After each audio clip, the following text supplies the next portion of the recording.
Welcome, everybody. And I'm so glad that you are here today for our 2020 post-election economic update. We're so pleased to have Dr. Farka here with us again today, but this program really would not be possible without our great sponsors.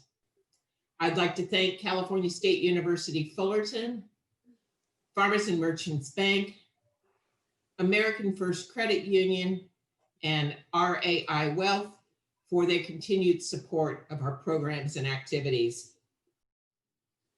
As I mentioned, Cal State Fullerton has been a long-time supporter of this program. The Chamber is pleased to help support the university by making a contribution to the scholarship fund at the College of Business. And with that, we'd like to present this video from our sponsor, California State University Fullerton. In a world seeking answers, what does it take to advance discovery?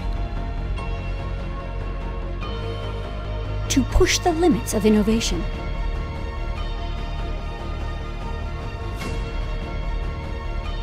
To inspire the next generation? It takes a Titan. Once again, thank you, Cal State Fullerton. It's my pleasure at this time to introduce a man that I feel around Fullerton needs not much introduction, Fram Virjee. Fram is a first generation college student and a product of public schools, an immigrant who arrived in the United States at the age of 5. Fram is both the personification of Cal State Fullerton's inclusive, equitable mission and inspiration for others that tap into its transformational power. As president of the university, Fram provides leadership over the 40,000 students and over 4,000 educators that collectively serve the university. All of the students who are called to Cal State Fullerton really are a beacon of hope and opportunity. And it's a pleasure for us to have welcomed Fram to the university's family in 2018. Today, Cal State Fullerton is #1 in California for conferring baccalaureate degrees to women and Hispanics, #2 in the nation for graduating underrepresented students, and with more than 80,000 applications each fall, it's a first choice institution for those looking for great academic rigor and a low-cost education. Fram, welcome, and once again, thank you for the university's continued support. Well, thank you, Teresa. Welcome, everybody. It's great to be here. It's great to see you as always. Nothing much has happened since we last met in August, so I don't have much to say. Kidding, of course. Since we last met, we at Cal State Fullerton successfully orchestrated our first primarily virtual semester in history. This is amazing in and of itself, but it's even more amazing when you consider what the Titan family achieved this past spring. From turning on a dime transition to virtual modalities that bridge the digital divide with the dispersal of thousands of laptops and MiFis and hotspots and iPads, to redoubling our commitment to abolishing privilege, eradicating systemic racism, and promoting diversity, equity, and inclusion, not just on our campus, but far beyond the borders of our campus and our region. Indeed, after all that, you would think that maybe we experienced some kind of a dip of engagement or a dip of enthusiasm, a dip of productivity. But instead, I got to tell you, on the heels of a May digital commencement, where we again celebrated more than 12,000 new graduates graduating out into Orange County. And remember, we have more than 300,000 graduates now, and 80% of them live within 50 miles of our campus. Our faculty, staff, and students spent the summer striving to get even better at teaching and better at learning virtually. We spent significant time advocating for diversity and equity and inclusion in this new normal that we're living in. And we continue to push for our first philanthropic campaign in history. You see it up on the screen for me, and you saw it in the video. It takes a Titan.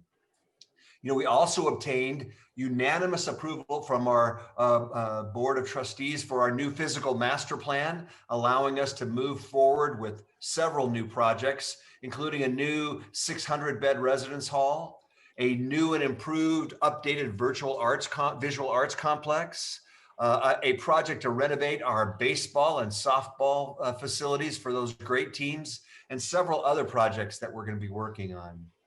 So what are the results of that?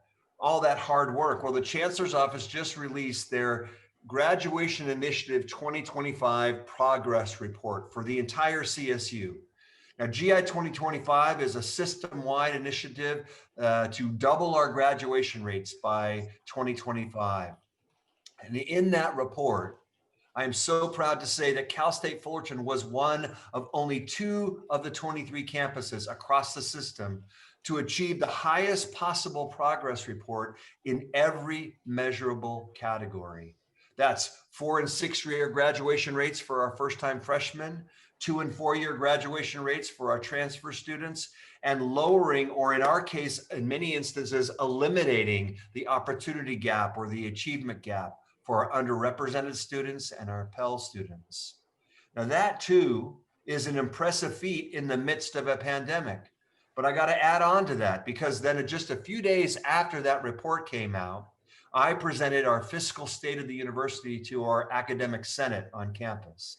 And in that report, I shared some grim budget news, not only that we'd lost $24 million in state appropriations, and that we were experiencing losses in parking and housing, as you can expect, but also that Cal State Fullerton was once again the lowest funded CSU campus per full-time equivalent student in our entire system.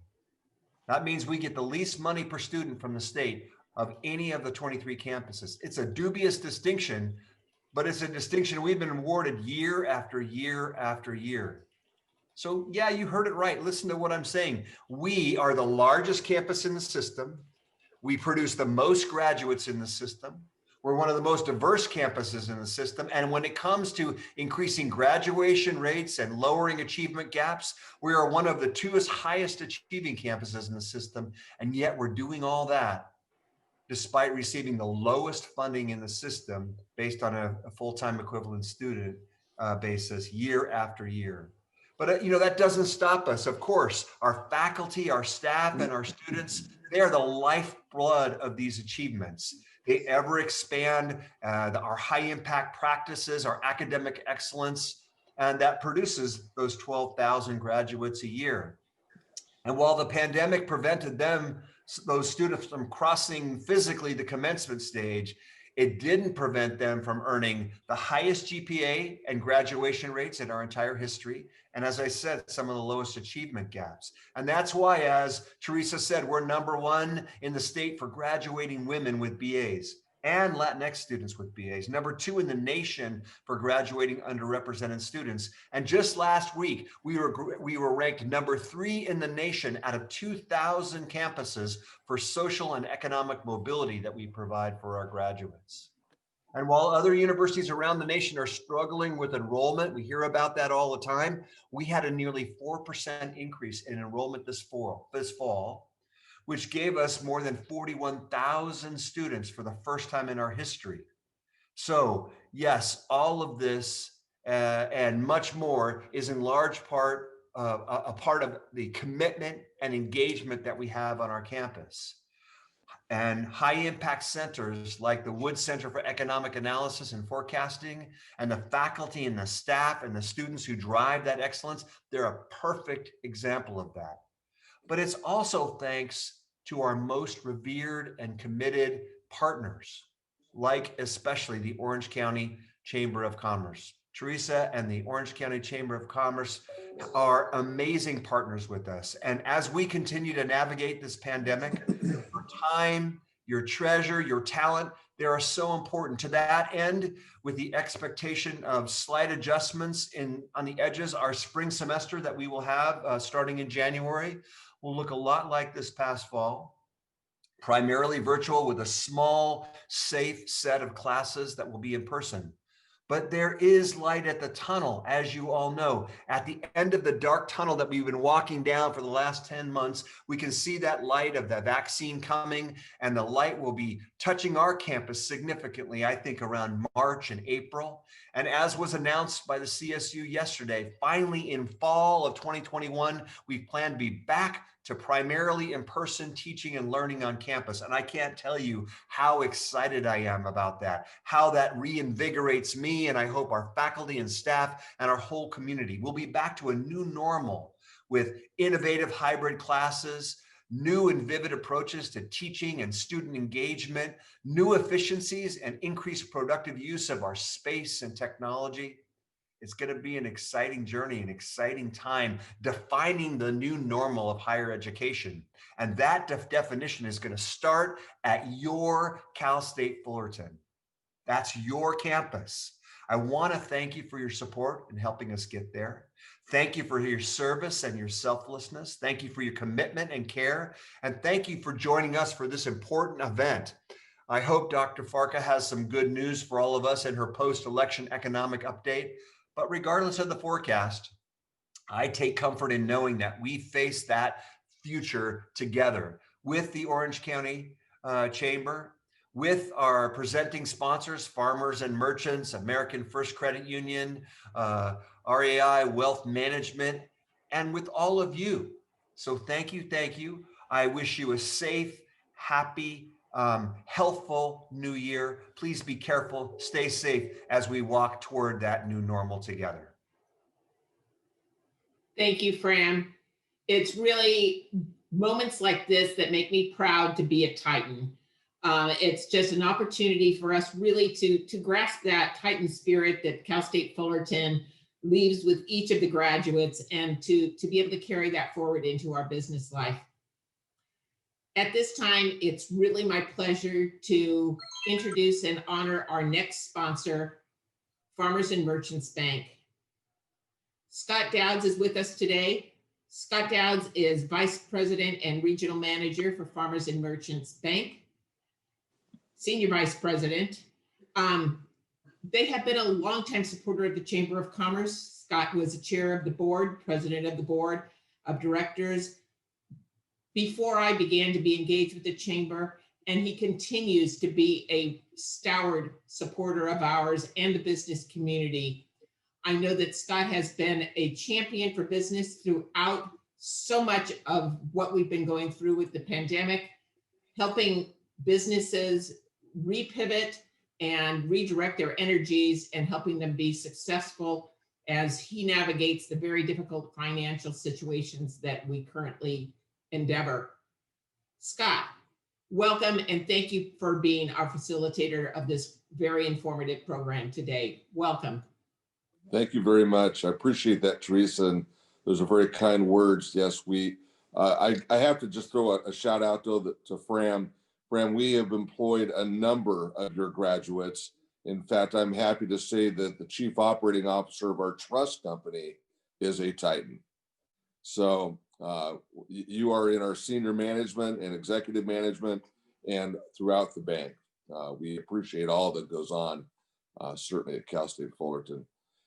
With that, I get the honor of introducing our speaker, and this probably should have gone to Fram, but I got blessed with the honor to get to do this because obviously Mira is one of Fram's staff and one of the outstanding people they have there at Cal State Fullerton on staff.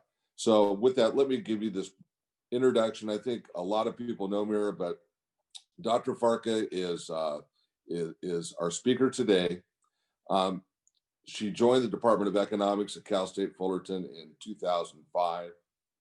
She received her Ph.D. in economics from Columbia University in New York in 2004, where she no doubt found her love for Red Bull then. I'm sure studying late at night. She got her concentration in economics, monetary policy, and applied macroeconomics when she was at Columbia.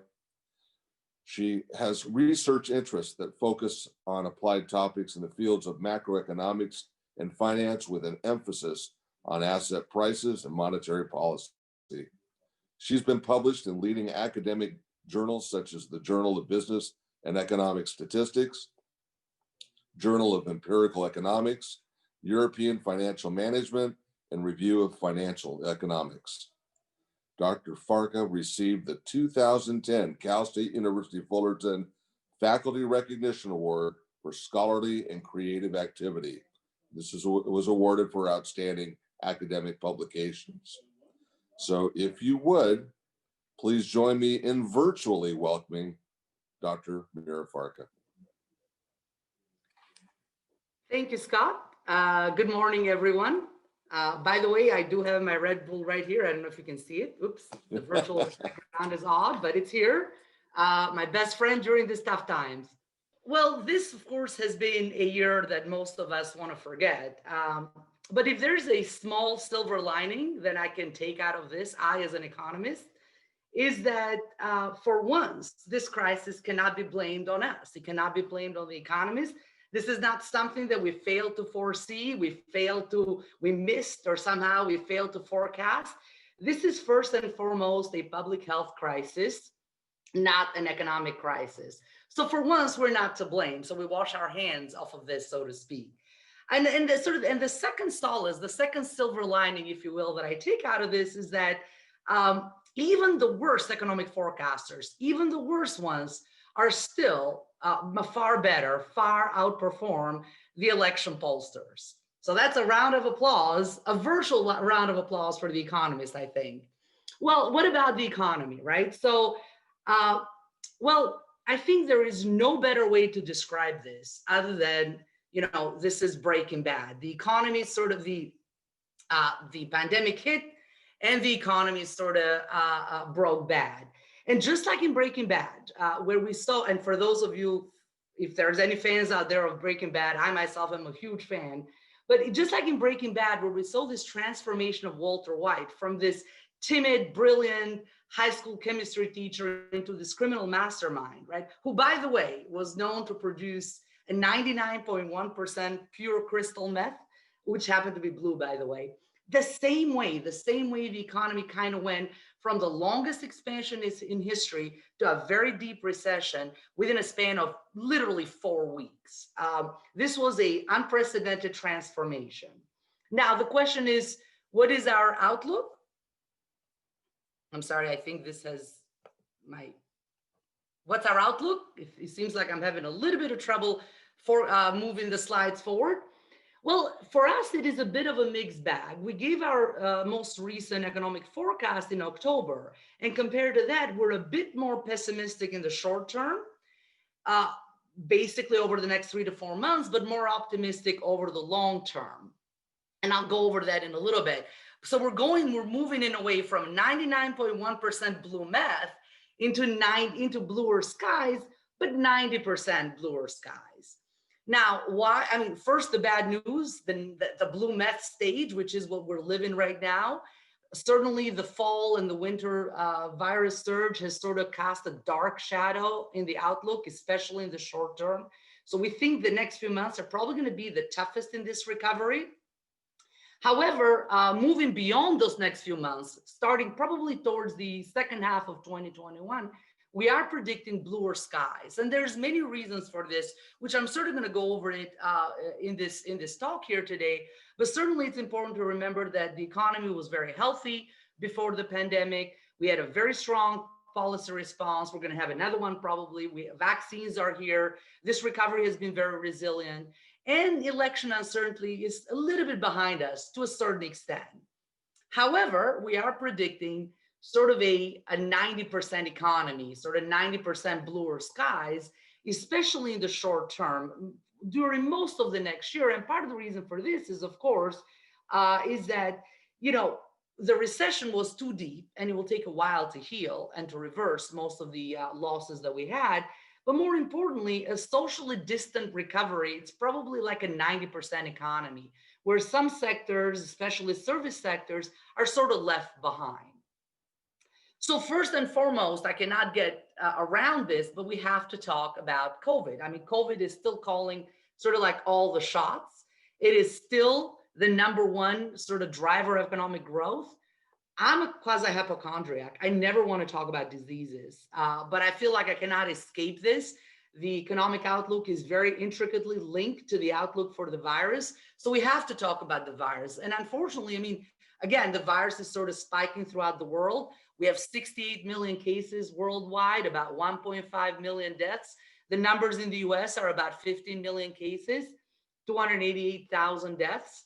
And to quote Winston Churchill, if you're going through hell, which is what we've been going, I think the best thing to do is to keep on going. The bad news is that certainly the things seem to have taken a turn for the worse lately. Cases, infections have been rising throughout Europe, especially in early fall. Europe actually seemed to have managed a little bit better, so cases have come down now, but the situation in the US is getting worse. These are 7-day moving average. These are cases per million of residents. So these are the current outbreak is the worst we've seen during this pandemic. Now, of course, this has led many people to think that perhaps winter is coming. It's kind of a throwback, a reference to Games of Thrones. And by the way, you will see a lot of references to these, to both Breaking Bad and Games of Thrones throughout this presentation. I kind of felt it was appropriate to capture this dystopian moment we're sort of living in, to kind of talk about both of these Breaking Bad and Games of Thrones, which are certainly not happy shows, right? So they're not sunshine and violets, but it's sort of like it captures the mood the best, I feel. Now, of course, with the rise in cases, we've had a rise in hospitalizations. Hospitalizations have reached cycle highs, in fact, up to 102,000 this and counting over the last few days. But of course, hospitalizations are not the same across the different states. Some states are hit harder, some states not that much. If we're looking at it in terms of hospitalization per million residents, there's a few states, some in the West Coast like Washington, Oregon, and some in the South, like Florida, North Carolina, South Carolina. They have fewer than 250 hospitalization per million residents. Now, a large number of states are in between. California is one of them. So between 250 and 400 cases per million. But there's a large and growing number of states, about 19 states, which have a hospitalization rate that is greater than 400 per million residents. And these, I mean, they're spread throughout the US. You see Nevada, Arizona, you see the Midwest, you see some in the some states in the South as well. So again, hospitalizations are picking up. They're not the same throughout, but certainly hotspots are sort of springing up throughout the US. And of course, the worry is that this has sort of led to renewed sort of business closures. In a sense, and now it has to be said that despite the fact that cases are actually rising throughout the US, not all the states are taking the same approach. In fact, most states, in most states, businesses are still mostly open. Here you have a map of US states where businesses are actually mostly open with very, very few restrictions. But a handful of states have kind of taken a mixed approach to business closures. They have kind of keeping some businesses open, but have some restrictions on others. The restrictions here, what they imply is certainly things like indoor dining or entertainment or movies and so on. And some of these states that fall into this category are Idaho, Arizona, Colorado, sort of in the West, but mostly they're in the Northeast. However, some of the final states have taken a more heavy-handed approach, if you will. California is one of them, as we know. Here we have businesses that are mostly closed. Most of the states in the West, Washington, Oregon, California, are taking that approach, some in the Midwest as well. So again, kind of a hodgepodge approach to this virus. Now, of course, these business closures present a huge challenge for the recovery. And we know this because we have our data from the first lockdowns. In fact, what we do in this next slide is we took a look at, we kind of did a cross-country comparison. So we took a look during the first lockdown in March and April of the lockdown stringency across countries. And we saw the fall of GDP and during that quarter. And as you would expect, I mean, the stricter the lockdown, the worse the fall of GDP. So while sort of in a sense, while flattening the curve, we leveled the economy. So for example, here we have a few countries that kind of had similar measures of closures. Germany, US, and Canada fall into the category, and they experienced the same sort of drop in GDP in the second quarter. Some of the other European countries like France, Italy, and Spain, they had even more strict lockdown, and of course they experienced quite a heavier toll on their economy. So the GDP growth declined even more pronounced there. Was even more pronounced in those countries. A few other countries like Japan and Sweden had a lighter touch. They experienced less of a drop on GDP. And in fact, the real outlier is Taiwan. I mean, Taiwan was mostly open during this time. Its GDP fell very little, 1.4% during the second quarter. And more impressively, Taiwan has recorded a total number of 7 cases of COVID. So certainly they've done a good job both on a public health and an economic perspective. And of course, if you think about Breaking Bad, one of the famous lines that Skyler said to Walter White, who's going to protect the family from the man who protects the family? So who's going to protect us from an overprotective government? So these lockdowns have certainly a cost, a very heavy toll. We had hoped that, learning from the first lockdown, we would avoid these broad shutdowns a second time around. Unfortunately, this is not the case for some states, certainly not for California. The good news is that overall, as you will see, most states are not following suit. And I'll talk about that in just a little bit. Now, of course, the impact of the first shutdown was absolutely devastating for the economy. So what we did here, we took a look at the GDP decline from peak to trough during recessions. Of course, going back historically to the Great Depression has still sort of carries the record on that, a fall of nearly 27% peak to trough. But this took about 3 years to materialize. The second sort of largest drop on GDP was after the completion of World War II. The post-war demobilization sort of brought another collapse in GDP. And here we have the rest of the recessions. Of course, COVID was much bigger. We saw the third biggest collapse at about 10.2% of GDP. Now, if you want to look at quarterly numbers, these are the worst quarter we have ever seen in history. The second quarter was the worst. In terms of real GDP, collapsed by nearly 32%, consumption 34%. I mean, trade collapsed by about over 60% and so on. And other sectors also hurt. I mean, if you look at the S&P decline from February to the end of March, that was about 35%. You have the labor market collapse. That was another 16%, and of course, industrial production, another 15%. So these are total losses peak to trough. Now, the good news is that this was also the shortest recession in history. Recovery started around, as soon as the economy reopened, around early May, and it went on. And in fact, real GDP had experienced truly like a V-shaped recovery in the third quarter, just like we expected. The third quarter was just blockbuster, 33% growth. We are certainly, right now, we're about 3.5% below peak in real GDP.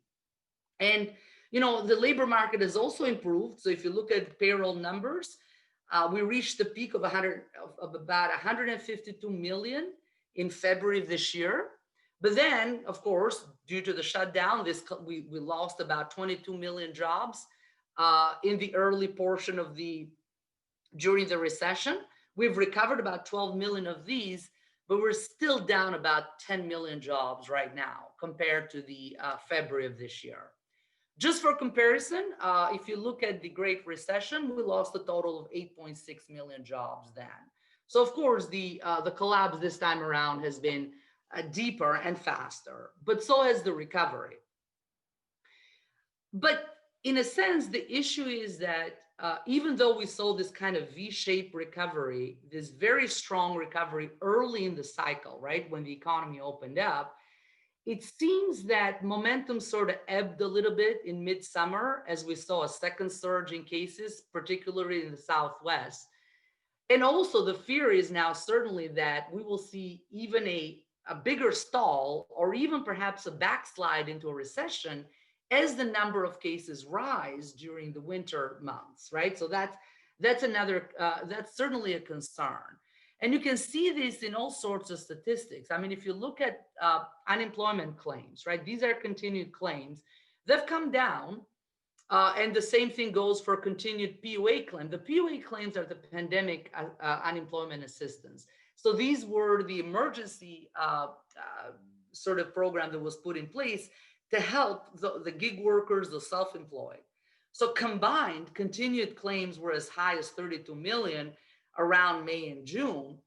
They've come down now, but they still continue to be very elevated at about 14.5 million currently. So it's still quite a lot of people who are drawing on this unemployment insurance. And another concerning trend is that, in a sense, the payroll employment, the pace of job formation has sort of slowed down dramatically. We added, 4.8 million jobs in June, but that pace have come down to 1.8 million in July, 1.5 million in August.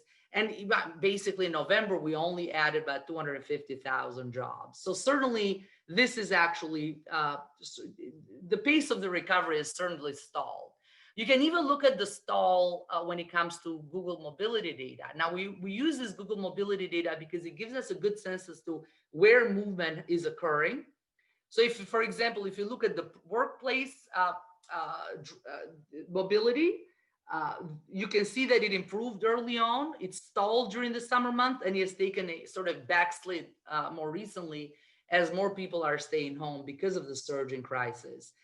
And sort of the same picture can be seen in retail and recreation, right? So these are sort of worrisome trends. If you look, for example, at small business revenues, we saw sort of a V-shaped recovery early on, sort of a stall during the summer, and again, a backsliding now in the fall and the winter months. So as Game of Thrones put it, some wounds never heal and bleed again at the slightest word, right? So in a sense, we never really quite healed from this from the recession, and now with the surge in cases, things are going to seem to be getting a little worse. In fact, we do expect the next few months to be the most trying, the hardest, the most difficult during this recovery. We do think the recovery will weaken over the next 3 to 4 months. However, despite all this, we are more positive in the long term. In fact, we're more positive in the consensus starting sort of the second half of 2021. We think that once the vaccine is widely available, and it will be sort of widely distributed, hopefully by the second half of 2021, we think that there's going to be a surge in this pent-up demand. We're going to see sort of this roaring 20s come back to life, right? So we are quite positive, more upbeat in the near to long term. And there's a lot of reasons for this sort of optimism. And I'm going to walk through some of these reasons next to sort of make the case as to why we're more optimistic than the consensus sort of in the medium to long run. And for sure, one of the reasons is that, if you recall, I mean, the economy was in great shape prior to the pandemic. If you look at real GDP growth, it grew by 2.3% to 2.5% per year, pretty solid growth. Same goes for employment, grew by about 1.7, 1.8% per year, pretty solid employment growth as well. We had the lowest unemployment rate we've ever had in decades, in 6 decades, really. And if you look at in terms of deleveraging, in terms of credit bubbles, there were no real credit bubbles to speak of, right? So households had deleveraged very sharply during the Great Recession. There were no credit or debt bubbles. Household debt to GDP ratio is the lowest it's been in 2 decades. And the same thing can be said for the banking sector. So there was no sort of misalignments, no credit bubbles we could see prior to the recession. So consumers and banks were actually in pretty solid shape, which is important because it will help going forward. Now, of course, the second important reason for optimism is that the government response has been off the charts. It was unprecedented. Some may say it's actually been a bit too much. For a few of, if we have any Breaking Bad fans here, I tend to think that, you know, government response is a little bit of Saul Goodman. Saul Goodman is, you know, the smarmy, shady lawyer in Breaking Bad who could get you out of a jam, could fix just about any problems you had. The motto was, don't drink and drive, but if you do, call me, right? So when we got in trouble, when the pandemic hit and the economy shut down, we paged our own Saul Goodman. We paged the US government, and it did not disappoint. If you look at the direct impact of the pandemic on the economy, that was it was about 8.3%. If you add the indirect impact, the total comes to about 13.5% hit that the economy took. But the response, both on the fiscal side and on the Federal Reserve side, was absolutely unprecedented, much bigger. It basically plugged a hole of 20 that is worth about 24% of GDP. So it's much larger than the actual direct hit of the pandemic. Now, you can even look at it. Our response was even bigger than in the European countries, which was more or less a 15% hit and a 15% response, and much bigger than Japan as well, which had a little bit of less of a response than the hit that the economy suffered during the pandemic. Now, of course, this huge stimulus has helped consumers. I mean, this is no surprise. If you look at consumer income, for example, excluding government transfers, you see that huge fall during the April and May months as millions of people lost jobs. But this is not the whole story. If you add to this, you know, the income, including government transfers, of course, the difference between the two at some point was as big as $4.2 trillion, right? So the government was plugging a big hole in consumers' pockets here. It has narrowed a little bit. It's still about one, but it's still quite large, about $1.5 trillion right now. So certainly this has helped consumers tremendously. What we saw during the pandemic is that savings rate just skyrocketed to 34%. I mean, this is something unprecedented. We've never seen this before. And even though the number has come down a little bit, it's now down to about 13.8%, it is still quite unprecedented. It is still quite big. In the words of Breaking Bad, one must learn to be rich, to be poor, anyone can manage. Now, of course, this is a simple sort of a tongue-in-cheek. People are not rich, but of course, the huge government support has certainly helped kind of smooth over this very tough period of unemployment and business closures. Now, the third important reason for optimism is this recovery has actually been quite resilient if you think about it. For example, if you look at consumer sentiment, I mean, it is down, certainly. It's down from cycle highs that we were experiencing earlier in this year, but it's still around the historical average, nowhere near what we saw during the Great Recession. So certainly, I mean, it is much better than what you would expect, given how deep the recession was and given the sizable job losses that we've experienced. And the same thing can be said for small business sentiment. So it's come down a little bit, but it's certainly nowhere near as bad as one would expect, again, given how bad the recession was. And certainly some sectors have done absolutely stellar. I mean, they've been the stock market, for example. If you want to look for a V recovery, there's no better example than the stock market. I mentioned it fell 35% from February to March 23rd. March 23rd is an important date because lo and behold, that's when the stimulus, the CARES package was passed, and stock market never looked back. It has gone up by about 65% since then. So it certainly reversed all the losses during the crisis. Of course, another V-shaped recovery can be seen in retail sales. It's a very fast sort of recovery, and now retail sales are above their pre-pandemic levels. Another bright spot has been a housing market. Housing has led this recovery. If you look at housing starts, these are housing builds. I mean, that it fell dramatically during the crisis, but it's now running almost at the same level that it was pre-pandemic. More importantly, business confidence, the builder confidence, it's the highest we've ever seen. In fact, in history, it's higher than it ever was, even if you look back during the housing boom of 2005, 2006. So, and of course, existing home sales are running at about 7 million, roughly about 7 million. They fell a little bit in October, but they're still certainly quite high. These are numbers we haven't seen since 2006.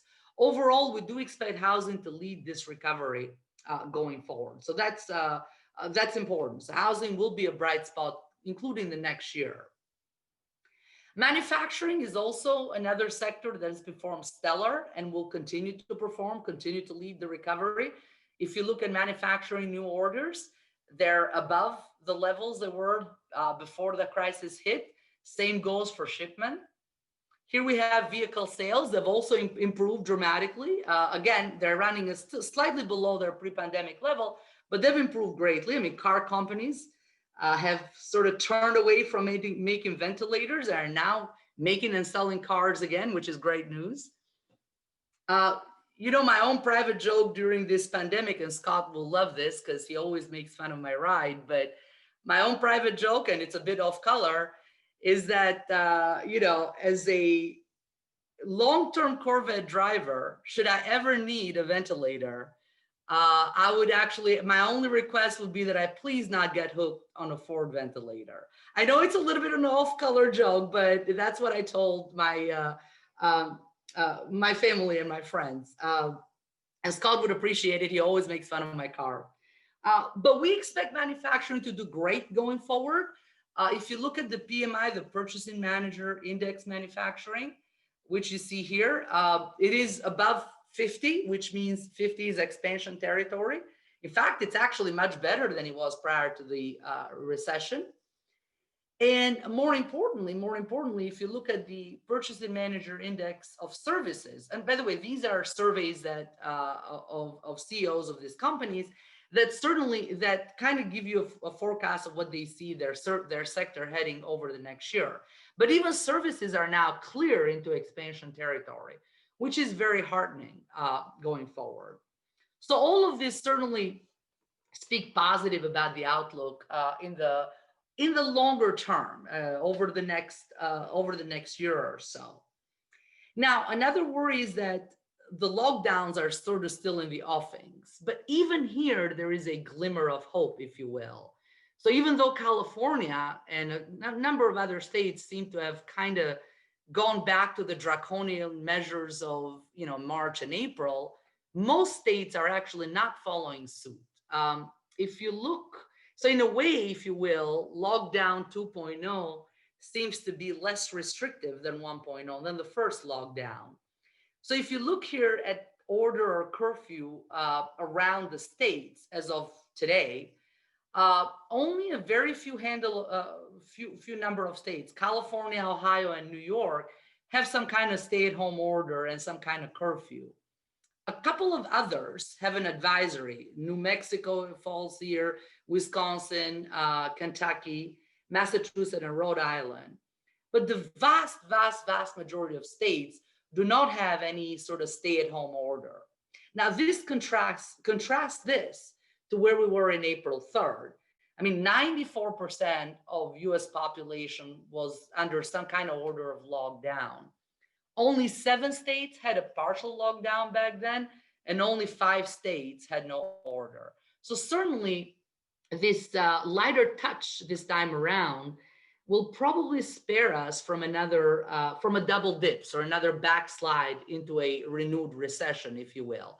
So that's sort of in our baseline, that we're not going to have a double dip recession, partially because most states, California excluded, are taking a lighter approach to this. And of course, I mean, you know, the most important reason for optimism is the vaccines. We have 2 vaccines, Pfizer and Moderna. Both Pfizer not greater than 90% effectiveness, Moderna greater than 94%. In terms of distribution and production, Pfizer has committed to make about 50 million by the end of this year and 1.3 billion throughout 2021. Moderna, 20 million this year, and between $500 million to $1 billion over next year. And of course, we learned that, I guess, Mr. White could actually cure coronavirus. So finally, we can see, as Fram said, we can see the light at the end of the tunnel. There is also a plan in place about how the vaccines will be distributed. Of course, this is going to be in phases. Phase 1A is for healthcare workers and first responders. There's about 19 million people. Phase 1B, which is for those that are older than 65 in crowded environments, and so like nursing homes, and those that have more than 2 comorbidities. So this will probably take between January and March. So the first 3 months of next year will be spent inoculating these people. Phase 2 would probably, April onwards, will probably be, inoculating the rest of the sort of the essential workers, as well as the rest of the population at risk, those with 1 comorbidity. And then, of course, phase 3 and 4, probably starting in May and June, we'll have everybody else. These are children, young adults, and so on, right? Now, one potential complication is how many people would be willing to take the vaccine. We have a bit of a clue from a study that was done, a survey that was done by the Pew Research recently. 60% of people say that they would take a vaccine. This is up from earlier, which was about 50 to 48%. 39% say they would not, but of this 39%, roughly half, about 20%, said that they're willing to change their mind if they're presented with more evidence on the vaccine or more information on it. So again, this is certainly good news. Another sort of reason for optimism is that more fiscal support seems to be on the pipeline. I mean, despite this unprecedented support we saw during the crisis in March and April, we still think some more support is needed, especially going over the next few months, especially now that the virus is resurging and we're seeing business closures.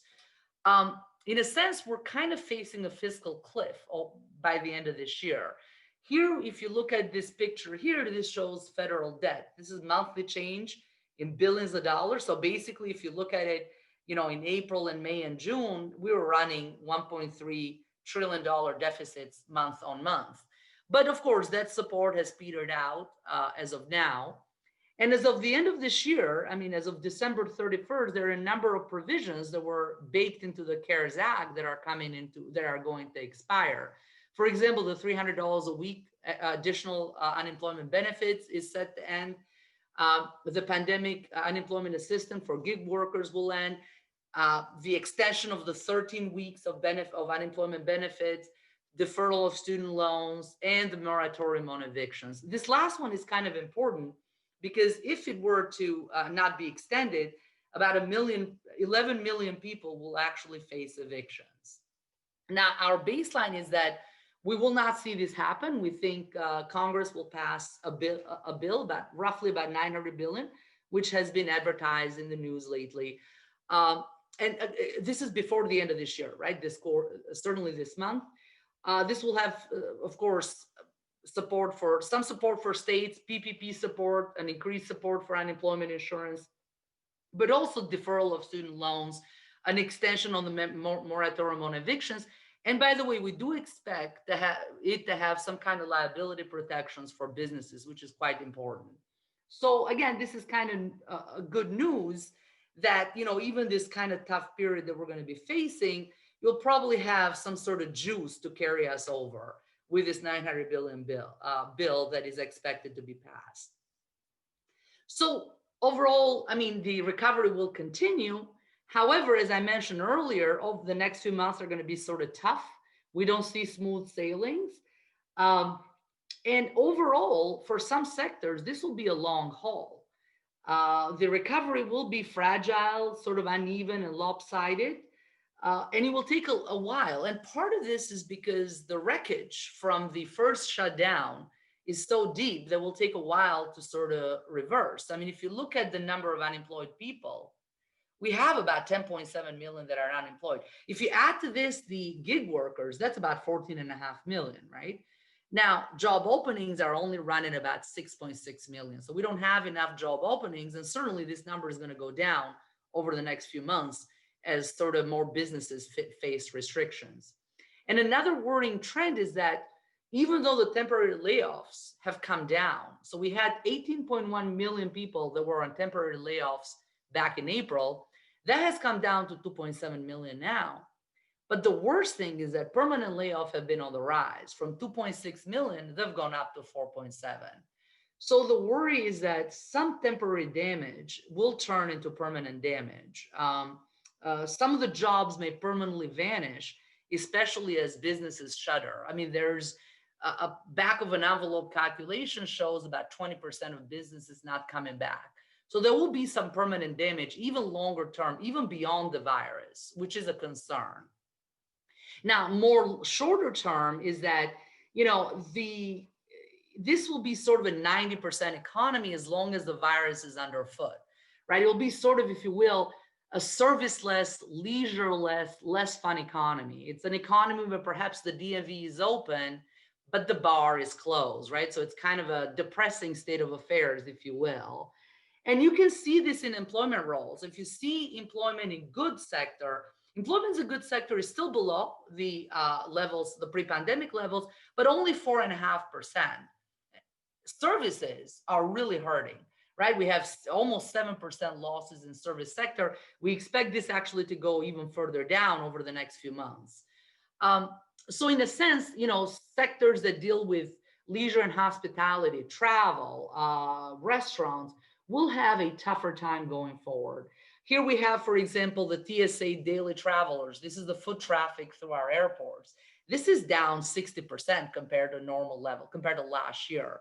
Open table reservations, I mean, this is restaurant seatings, again, has taken a turn for the worse, down 50, almost 60% now. So we expect the service sector to continue to have a tough time especially for a while, especially for a good portion of next year, at least until the virus is permanently stomped out, one way or another, right? So that's sort of like the troubles that we see the recovery experiencing in longer term. Now, complicating things a little bit, and this was billed as a post-election update, so we must talk a little bit about the election. But complicating things a bit are the election results. We had hoped we'd have more clarity by now, and we have some clarity. It seems that we're going to have a new president, but certainly the Senate is still remaining undecided. Part of the reason why we put this event so much after the election is because we had hoped we had more clarity, and it would give us more time to update our forecasts, our models. We didn't have more clarity. Everything hinges on Georgia. We all have Georgia on our mind. So everything hinges on who would have control of the Senate. As things stand, Democrats will need to win both seats in Georgia to take control of the Senate. So our baseline working assumption is that is sort of an unlikely scenario. So for now, we're forecasting sort of a divided government. We expect the Senate to remain in GOP control. So there will be a divided Congress as well as in the White House to move to Democrats. Now, what does that mean? That means that gridlock is on the menu. Now, this is not as bad as it sounds. For once, maybe gridlock is a good thing, at least as long as the economic environment sort of is concerned. We will probably not see a repeal of the tax law. We're probably not going to see a new Green Deal. There are areas for compromise. As I mentioned, COVID relief is one of them. $900 billion now. We do expect likely another $300 billion perhaps coming into the first quarter, depending on how bad things get with the virus. And of course, there may be coalescing around an infrastructure bill, about $400 billion here as well. However, Biden can actually, the new president can have quite a bit of latitude and do quite a bit with executive orders. We expect that to take effect, and he would probably do some student loan relief because he's talked about it, some type of immigration relief. and some regulatory rollback. So of all of these, this last one is probably the most impactful for the economy. Depending on how aggressive these deregulatory rollbacks are, so how aggressive these regulatory impositions are, I should say, we may see anywhere from around 400 billion to 500 billion sort of economic costs over the next 5 years. So this is a bit of a concern if you think about it in a long term. Now, in terms of trade, which is another concern, we expect some sort of de-escalation of trade tensions. And just as a reminder, even though we actually have had a phase 1 deal with China, which was back in January, it feels like a million years ago. We all forgot about it, but the tariffs still remain. US has about $120 billion, has imposed a 7.5% tariff on 120 billion Chinese exports. An additional 250 billion face 25% tariffs. Only 82 billion have no tariffs. And China, on the other hand, has imposed 25% tariffs on 50 billion of US exports and 5 to 10% on the remaining 73 billion. Now, what do we think a Biden presidency may mean about trade? We think is probably going to have a friendlier tone towards EU, Canada, and Mexico. Perhaps more of a bent towards multilateral trade negotiations as opposed to bilateral, which was sort of the Trump administration approach. But it is a bit unclear about what Biden's stance is on tariffs on China. They're a bit murky right now. Our sort of baseline assumption is that tariffs will probably stay, at least for a while, so they won't be removed right away, or at least if they're removed, they'll be used for big concessions. But perhaps the only main difference between a Biden and a Trump approach to China may be that Biden will probably pursue a more coordinated sort of multilateral approach when dealing with China. Again, we will see how successful the strategy is, but certainly that's where we expect the new administration to be. Now, in terms of closer to home, there were a number of propositions, 3 main propositions actually on the ballot this year in California that would have completely remade, in a sense, the economic landscape in the state. And the voters seem to have sent sort of a more centric message, sort of a more pro-business message, which is encouraging at this stage. For example, Prop 15, which was voted down, this would have certainly stripped away the tax break, property tax breaks from businesses.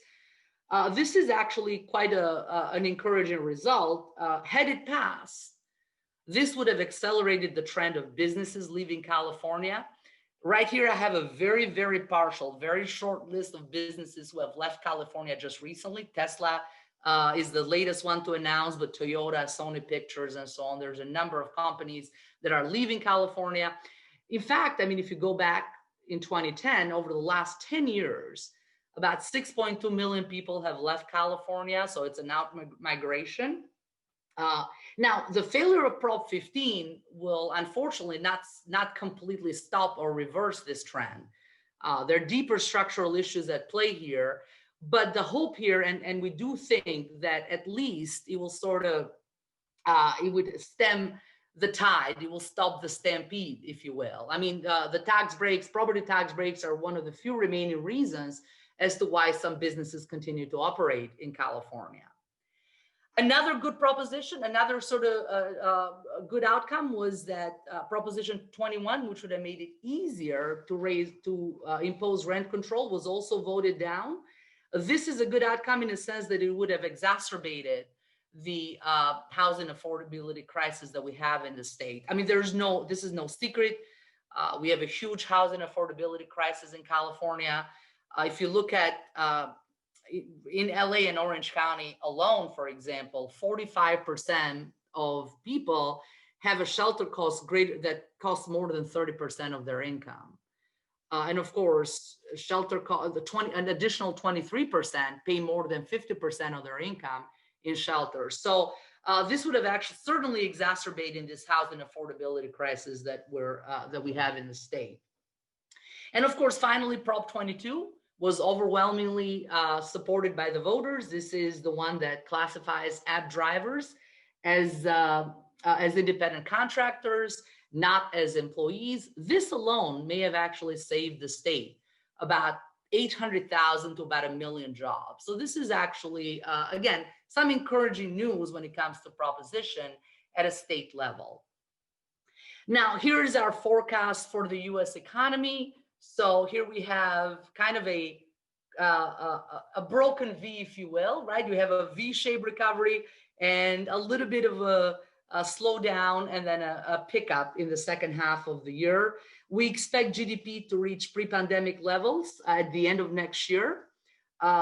Growth will likely be about 3.9% this year and 2.8%, 3.9% in 2021, 2.8% next year. US unemployment numbers are here. We expect unemployment to reach a level consistent with full employment by the end of 2022. So it'll take a bit longer because it's a lagging indicator. Average unemployment rate, 6.7% next year, 5.1% the following year. Let me turn my attention very quickly now to Orange County in Southern California for a quick update. And I must say, though, that the outlook for the local economy kind of mimics the outlook for the national economy. We're a bit more pessimistic short term, more optimistic long term. And of course, the virus sort of has hit Southern California quite hard. Here we have an increase in infection in Orange County. We had a first wave actually in the summer, and now we're experiencing the second wave. But LA cases by far dwarf those of OC. And these are cases per million, so these are adjusted for population. So LA is actually faring much worse than we are. If you look at fatality-wise, the Orange County is doing much better now compared to the first surge. But for LA, the numbers are kind of edging up towards what we saw earlier in the surge. Now, the pandemic has certainly had a devastating impact on labor markets for the state and for Southern California. If you look at unemployment rate here, California unemployment rate reached 16%, 16.4% in May. It's dropped down to 9.3% now. But as reference, the highest we ever saw during the Great Recession was 12.3%. And the same goes for Orange County. I mean, Orange County saw the highest unemployment, 14.7%, almost 15%, the highest we've ever seen historically. In May, it has come down dramatically at 7.5%. But this is, and for reference, the highest it ever reached during Great Recession was 10%. LA has been hit the hardest. Unemployment rate really reached 20%. It's come down, but it's still very high, about 12% right now. The reason why LA was hit harder is because the pandemic hit it harder. Also, it kind of put together stricter measures than the rest of the Southern California in terms of business closures. And its economy is more sort of more broadly relied on the service sectors like entertainment, tourism, travel, and hospitality, which were hit very hard from the pandemic. Actually, Inland Empire has done much better in terms of unemployment rates. Unemployment did jump up quite a bit to 15%, but it's come down dramatically now. If you want to look at in terms of employment numbers and compare those with the Great Recession, I mean, during the crisis, from March and April, employment roles in the state fell by almost 15%. For comparison, they only fell by 8.3% back during the Great Recession. However, we've been gaining jobs. So now that number, so compared to basically the pre-pandemic levels, the total employment roles in the state are now only 8.3% below. Same story goes for Orange County, almost a 16% drop in employment. Great Recession was only 12%, but we're now much better shape. We're now only 8% below pre-pandemic. LA, as I mentioned, hit harder, and Inland Empire doing a bit better. They suffered roughly the same number of job losses, 13% or so, as they did during the Great Recession. But employment levels now are only about 6.6% below the pre-pandemic levels.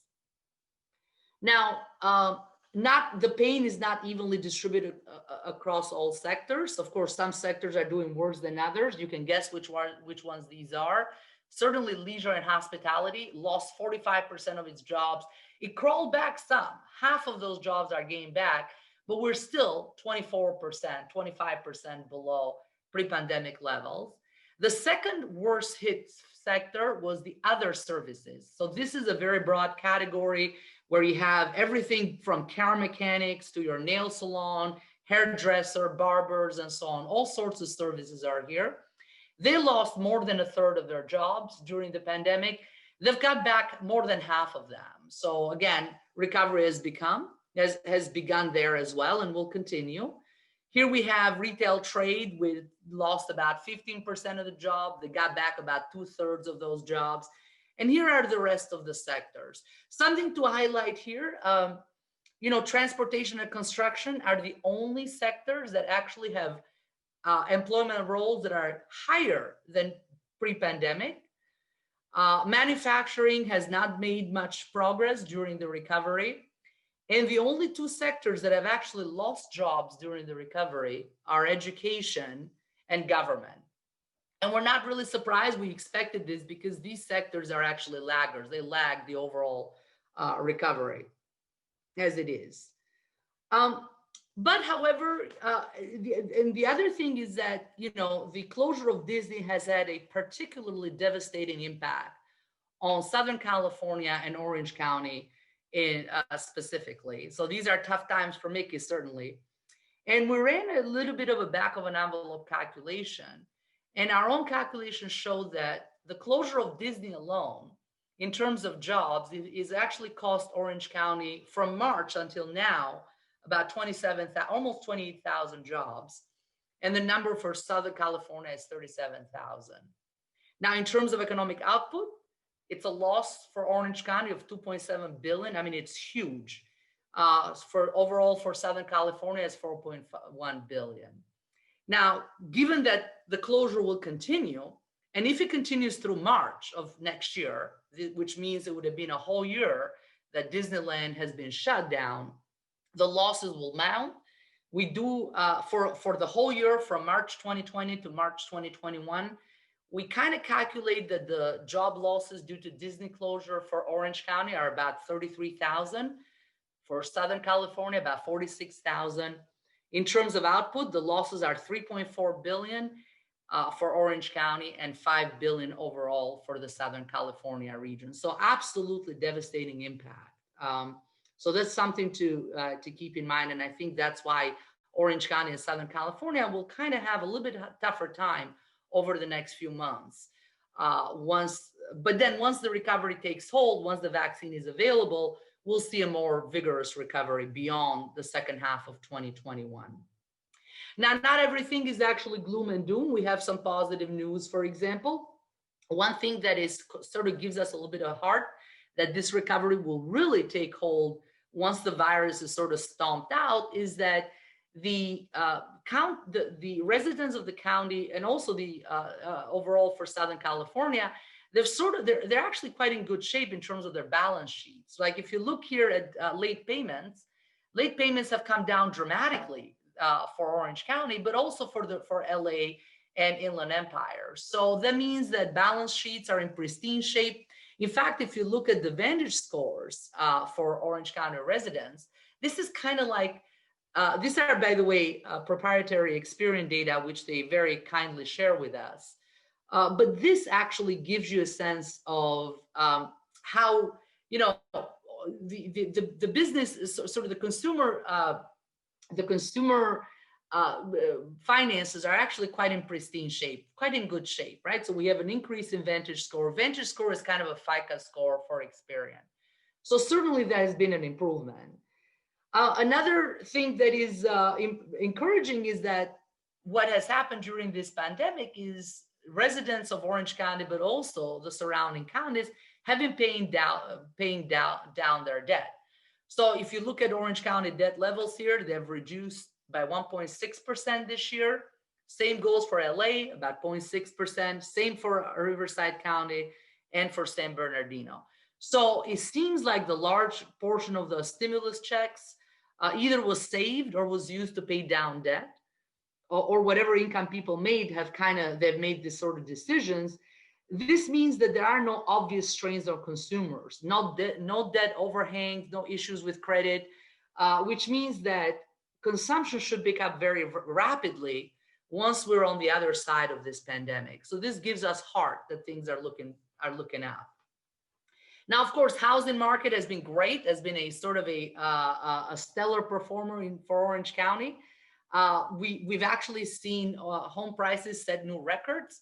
Over 900,000 is the median home right now, and has been appreciated with double digit over the last 3 months. It was 13% year over year just in October. So we do expect housing market to continue to lead the recovery. We expect home prices to grow by 8.5% this year and about 6.5% next year. So demand will continue to remain firm, especially given such a strong position of consumer finances. Home sales, by the way, collapsed during the shutdown, but they came back. I mean, some blockbuster numbers, over 60% in June, over 40% in July. These are year-over-year numbers, right? Now, of course, that pace has kind of come down a little bit because it's certainly unsustainable. And you can see the same pattern for LA, for Riverside and San Bernardino. But certainly, we do expect home sales to remain firm during this year, but particularly next year as well. So the housing market will continue to remain robust over the next year or so. Business sentiment has also turned around. This is an important survey that we put together. Here we have the OCBX index. This is a survey that the Woods Center puts together with your help. We get your opinion about how you feel about your own business and the economy in general. Well, during the recession, it fell to the lowest level we've seen since the Great Recession. However, we see a dramatic turnaround in the third and the fourth quarters, actually. Now, this data is a little bit old. I mean, the fourth quarter data we collected is from October, and right now we're in the process of sending out the survey for the next quarter. So maybe this will downshift a little bit during the current period, but certainly we have seen quite a bit of a pickup in business sentiment for Orange County, and this is good news for employment overall. The business sentiment kind of leads the recovery usually in employment roles, so we expect it to pick up going forward. Now, looking at some more details, we asked some questions about where do you see your sales and your profits go over the next 6 to 12 months. And there is almost like a complete reversal from the second quarter. So in the second quarter, during the height of the shutdown and the recession, 78% of Orange County businesses expected their profits to decrease. In the fourth quarter, that number changed dramatically. Only 30% expect a decrease in profits. In fact, 44% expect an increase. Same goes for sales. 72% expected a decrease in sales back in the second quarter. Only less than a third now expect a decrease in sales. In fact, 46% expect their sales to go up. Employment is kind of the similar story. Half of businesses back in the second quarter expected to cut their payrolls. That number has changed now. About 70% are planning to stay put. 20% plan to increase employment, and only 11% of businesses seem to plan for further reduction in their labor force. Now, what's our payroll outlook for the county, for the Southern California, where we do expect, if you look at their decline over the current year, it'll probably be a very steep 7.5% job losses. But next year will be strong, about 4% job growth. And in 2022, about 2.6%. These are the numbers for LA County. Again, 3.3% next year, 2.5% the following year. And these are a number for Inland Empire. So we are actually forecasting quite a fast recovery, especially in the second half of 2021. So the question is, where does this all leave us? Well, I already started by saying that the economy has broken bad. So let me end on a wish. I always try to end on a wish. In the words of Walter White from Breaking Bad, the universe is random. It's not inevitable. It's simple chaos. So my wish is that let's pray that our next encounter with the universe is luckier than the last one. And let's finally go from breaking bad to breaking right. So with that, I thank you, and I'll open up for questions. Great. Well, thank you, Mira, so much. Scott, would you like to propose some of the questions that are currently in the Q&A, or do you want me to toss those? I pulled it up here. I've got this first one from Vic about national debt. With the past and upcoming stimulus bills, including checks, PPP loans, etc. Sorry, let me fix that. How much has and or will this add to our national debt? And do you have any concerns for the future of our economy because of the high debt that we will end up with? Absolutely. So we are forecasting, again, I didn't show our forecast for national debt. We're pushing about $28 trillion right now. We're considering debt levels of 30 trillion by the middle of next year. These are unfathomable numbers. And there will be a time when we will have to reckon with our debt. Nobody wants to talk about it right now. It's kind of like one of the slow moving sort of train wrecks that we all see coming. There is very little appetite to talk about doing something now. The only hope is that perhaps with our baseline, which is the Senate remaining in GOP hands, perhaps we won't see as big of a spending as we could see if the Senate goes Democrat. If the Senate goes Democrat, we're actually looking at a much bigger spending bill, roughly about $2.5 trillion. Again, we're still talking about very big numbers. I mean, when you get to talk about 29 trillion versus 30 trillion, it starts adding up. My concern is not just about the debt. My concern is that interest payment on the debt will be very high. That's why we do expect the Fed to remain at very low interest rates for the foreseeable future, roughly middle of 2023. We have actually lift off in interest rates a bit earlier than most forecasters. And part of this is because we do expect inflation to kind of become a problem by the middle of 2023. That will become a problem for the Fed. If the Fed raises interest rates, that will become a problem for the debt because interest payment on the debt would go up. So I'm hoping that by then we'll get our act together and we actually do make some meaningful reforms that we need, Social Security and sort of the welfare programs and so on. But it is a very bleak outlook when it comes to fiscal debt. I don't even want to ponder beyond a 3-year horizon at this stage. All right, and I appreciate that. Yeah, the inflation question was something we talked about yesterday, and I'd like to maybe get into that a little bit more in a moment. Sure. Vic had a follow-up question though as well, and he wanted to talk about the balloon at the end of this month, and you touched on it briefly regarding past due rents and mortgage payments as a result of the national local eviction again. But we don't know for certain. Well, we believe that there is some of that in the $900 billion stimulus, right? Well, no, right. There will be some help. Presumably those people who are facing evictions are also unemployed. So certainly they're going to draw more into unemployment benefits. Our own calculations show that there's about 11 million people who are behind on their rents and mortgages. For renters, that roughly around $6,000 that they're behind. If you kind of do an aggregate sort of put together, that roughly goes to about $50 billion. So it's a sizable chunk. So the moratorium is important, but it doesn't solve the problem. It kind of kicks the can down the road. The hope is by then people would hopefully go back into their jobs, have a job, the economy opens up. My fear is that we will, since states are taking a different approach, this will take longer than what it's baked in the congressional forecast by now, or what they're hoping. I think it will take longer for some of these low-paying jobs to come back, especially leisure and hospitality. So we're going to be in this moratorium, evictions, extensions. We're going to be doing them again and again. I'm thinking till the end of next year. Well, and kind of to follow that up, I think you and I talked briefly yesterday with hospitality and leisure in the state that it's in right now, and with the number of just restaurants alone that are estimated not to reopen and the jobs affected, it would be safe to say, even if there's 6 months of support on no evictions, after that 6 months, there's got to be a falling out of that would be fairly significant.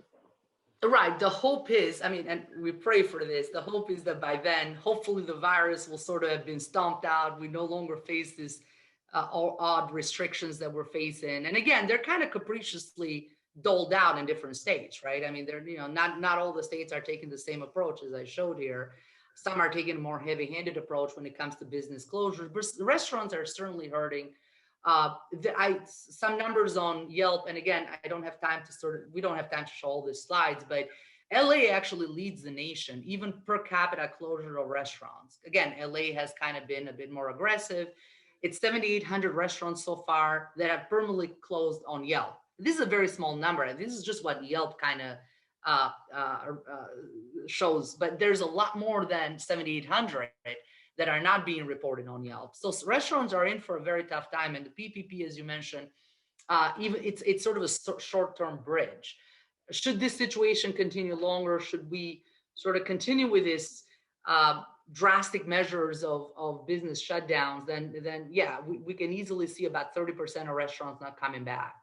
About 20% of them are already shut down, I believe. I mean, you look at different numbers at different localities, but 30% in LA, about 18% nationally. These are the numbers for restaurants. So it's certainly a tragedy that some of these service sectors are having to deal with so much, with so little support. Another question that we have from Susanna. Could you talk more about what you see with mortgage rates and home sale projections? Great question. So we do think mortgage rates will continue to stay low. The Fed has put an anchor on that. They're not moving for a while, and we don't expect them to move for a while. Like I said, most people expect them to be at zero till 2025. We think it's going to be a bit sooner. They're going to be forced to raise rates, but certainly not over the next 2 years. So mortgage rates will be anchored at low levels, which will kind of support demand going forward for the housing market. Now, home sales have been running red hot, right? I mean, so white hot, I should say, right? So they've been. I mean, the kind of sales we're seeing now, we haven't seen in 15 years. That is an unsustainable pace. We do think home sales are going to come down, but they'll continue to remain robust over the next year. And there's a number of reasons for this that I could sort of lay out. But one main reason is, as I mentioned, household wealth has gone up. The people that are sort of the upper middle classes and the middle classes sort of have quite a bit of saving, and they're kind of boosting demand for homes. And especially you see this exodus, and that's not just anecdotal, we have the numbers. You see an exodus from urban centers to the exurbs and suburbs, so to speak. And as long as this continues, and we do think it's going to continue, you will continue to have sort of a healthy home housing demand and healthy home sales. So that's why we think this has some legs, certainly not with the numbers we've seen, during summer months, but it has some legs to continue over the next year or so. Well, there is some income out there, because I know 3 people who have had homes on the market and they sold within 30 days. Right. Less. I mean, absolutely. I mean, and it's timing the market is it's actually depends, of course, on the county, but in some counties it's as much as 7 days. I mean, it's a really hot housing market, and it has some legs. It has some staying power for the next year. There's such demand for housing in this region, and I think that that's exacerbated by building slowdowns and things like that. Although they're continuing, the construction industry is strong, we continue to look at the lack of housing. Right. Lack of housing is another reason for increasing prices, price appreciation that we're expecting. Another thing that I didn't mention is also the fact that millennials are kind of moving towards, the vast majority of millennials are kind of moving towards their age where they're looking for homes. And if there is some kind of student debt relief from the new administration, that could free up a little bit more demand from the millennials to kind of jump into the housing market. Well, and look at the increase in savings that you've been talking about that's making those down payments available. Absolutely. So consumer balance sheets are in rock solid shape, which makes us a lot more optimistic, as I said, in the medium to long term, once we're on the other side of the pandemic. So we are looking for a very strong recovery beyond the pandemic. Teresa, did you have a question you wanted to respond to, or am I reading a different note? Oh, please go right ahead. Okay. An anonymous question. With continuing challenges to the presidential election, are there worries of a gray swan political event in the next few months that could hit the stock market and economy? Oh boy. So I'd like to be anonymous. Right. It's certainly a possibility, right? So there's still court challenges and court cases are still going on. Unfortunately, we have to make some assumptions for our forecast. Since we're not prognosticators of the political landscape, but mostly we keep ourselves in economics, we go with what sort of the conventional wisdom is right now. And for right now, it seems as if we're going to have a new president. But certainly if the courts step in or if we see any changes, that would dramatically change the landscape. That would dramatically even change our forecast. Not so much for the short term. I don't think the short term will see many differences whether Trump or Biden is in the presidency. What I mean is over the next year, but certainly in the long term. And here, we speak more about sort of whether we're dealing with regulations, whether we're dealing with taxes and so on, that kind of increase productivity. That's where you see sort of the White House or the effect of the presidency on economic growth. So it won't be a big impact short term, other than the initial shock of something different than what is being expected right now, which is our working assumption. Again, it's a leap of faith also to assume the Senate will remain GOP. I mean, we don't know. One thing I should probably put in there is one of the famous expressions of Game of Thrones, you know nothing, Jon Snow. I mean, we don't know, right, whether GOP will retain Senate. We're just sort of going with the conventional wisdom right now that, it's a bigger hurdle for Democrats to take the Senate back, given that they have to win 2 seats instead, and Republicans just one. Just let that alone, right? Very good. Another anonymous question. This is kind of a broad stroke, but there's been a lot of discussion about how small businesses need to be pivoting and to be, facing the challenges. And it's a lot more challenging to do that, quote, pivoting than it is in actuality to do it. In the course of that, can you give any advice to sectors that might be struggling, and talk a little bit more about what sectors you think are projected to do well? And for those that aren't, are there any suggestions you have for what they might want to do in that pivoting to better get them through that first 2 quarters of next year? Great question. I mean, the problem is I feel businesses themselves have sort of taken their first steps to really pivot and try to live with the virus and work around the virus. The issue is that, it takes 2 to tango, right? So it's the businesses side that, they're trying to make all this arrangements sort of. I know lots of businesses have invested on heaters because of outdoor dining in terms of restaurants. I know lots of businesses who have bought sort of the glass shields and so on, just to operate as safely as possible. Despite all this, I mean, in California, we did see a shutdown, sort of a broad shutdown of this non-essential, what's called non-essential businesses, right? So again, the policy response is the one that I'm more concerned about rather than what the businesses have been doing. I would actually ask if I was running for office, or if I had some power in my hand, I would certainly ask for more support for small businesses to implement some of these changes, like outdoor heaters and,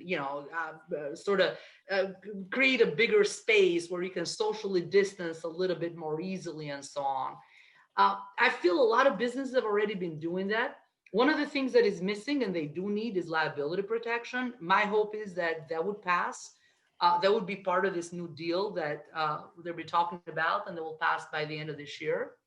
There certainly is a necessary sort of condition for reopening of these businesses. Now, the second part of the question is, well, what businesses, what sectors will be doing better? Well, there are the sectors who have already been doing well. Goods, services, those who deal with sort of online, have a huge online presence, those who deal with online shipping and so on. Transportation has been doing very well, courier services and so on. So these are the stuff that has already been doing well. The problem with those who have been struggling, and those are leisure, hospitality, restaurants, right? The contact business, nails and hair salons and so on. And unfortunately for those, I think it depends mostly on the edicts by the government than what they do on their end to basically to be able to navigate this new environment.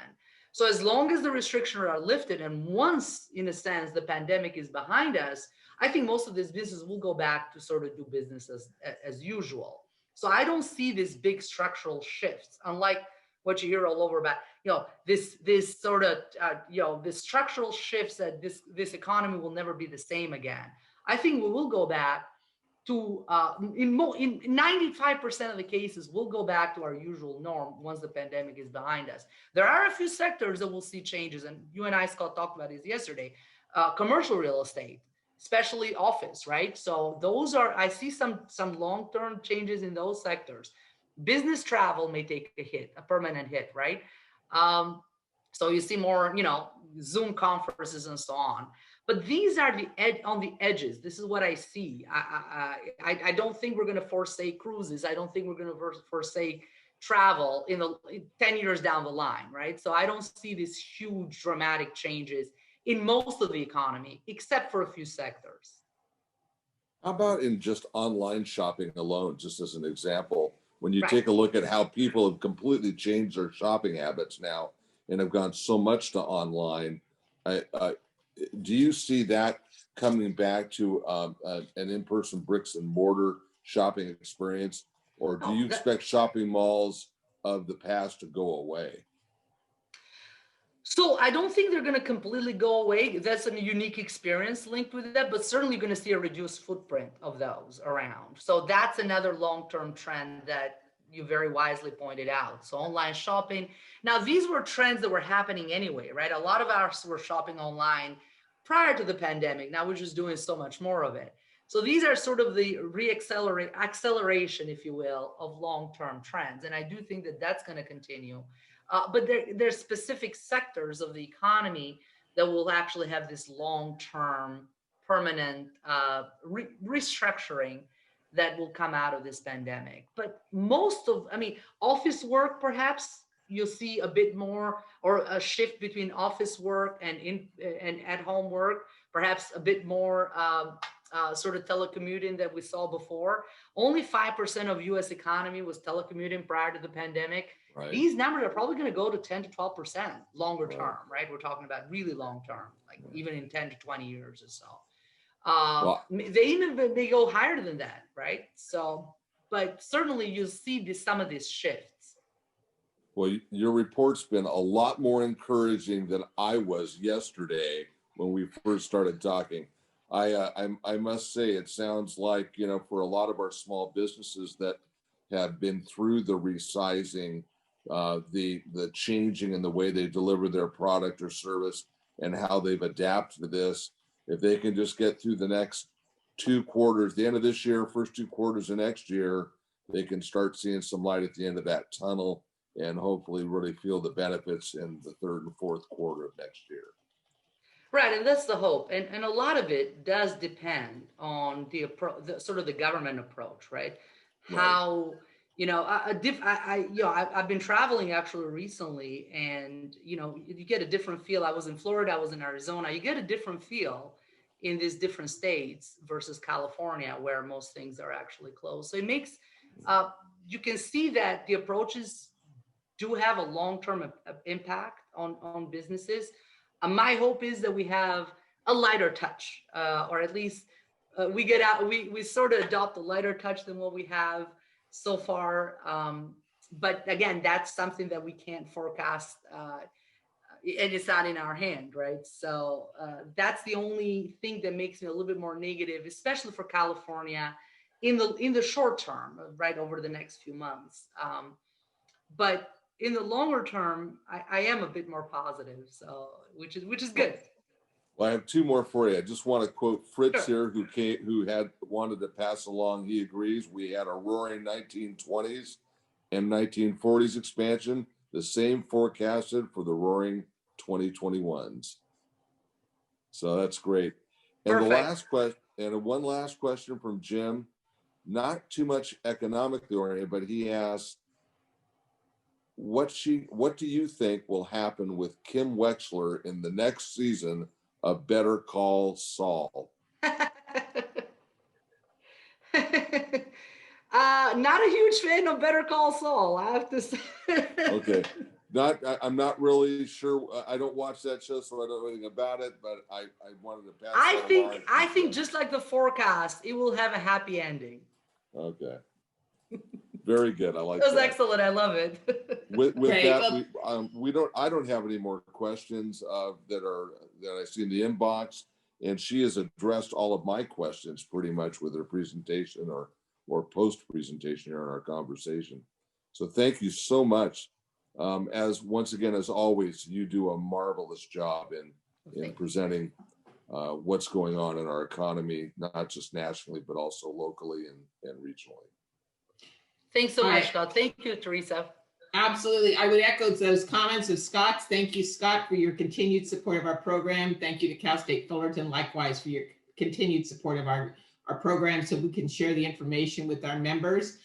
We will be sharing the slides, and this video will be available on our YouTube channel. So look for our newsletters to gather a rerun of it and to share with many other people, because we think the news that's being shared is really very valuable.